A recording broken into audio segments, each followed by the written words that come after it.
Magandang umaga po sa lahat. Ipakita ko lang sa inyo yung halaman. Oh.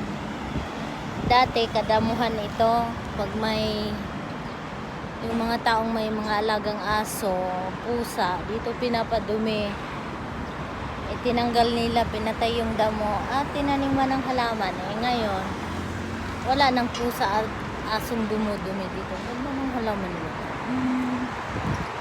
Yung sa gitna ng kalsada, kulay pink. Yan.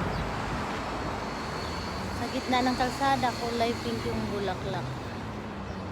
Dito sa ano, may puti, pula. Yan, nakakatuwa na.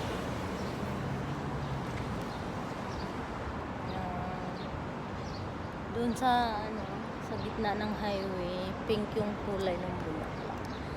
Bibili lang ako ng ano, tinapay, talong at saka brown sugar.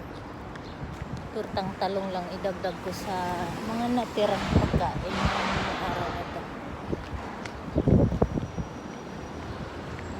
May lalabas na sasakyan.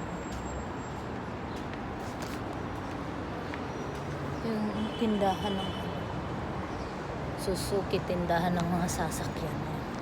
Suzuki showroom. Katabi ng building namin. Yung cellphone ko parang pagi. Yung screen niya malabo.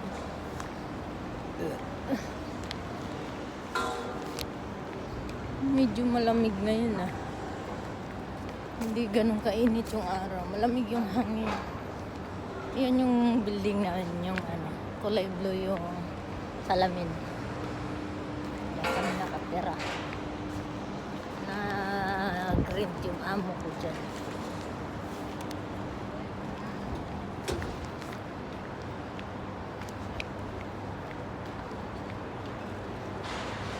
Yung mga ibang tindahan sarado pa kasi nga Ramadan. Late na nagbubukas. Yung pharmacy nga dapat maaga. 11 na nagbubukas. Pag kailangan mo bumili gamot, hindi ka makabili dahil tanghali na nagbubukas. Ay, yung mga ibon mo, nagliliparan. May nagpapakain sa kanila. Pag may lalapit na sasakyan o tao, nagliliparan.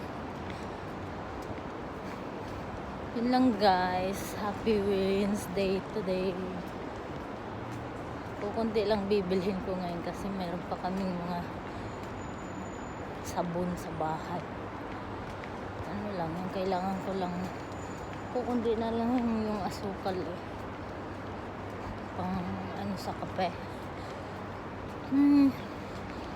Magkatapusan na naman ng March, April na ulit. Ang bilis ng panahon, parang ilang buwan lang nakalipas. Magpapasko tapos ito.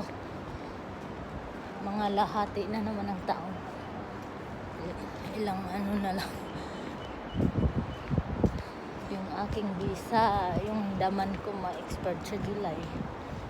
Tsaka may babayaran din ang malaking halaga na sa July. Na 50,000 piso.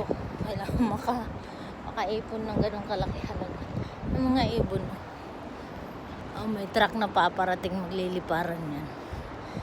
Bye guys.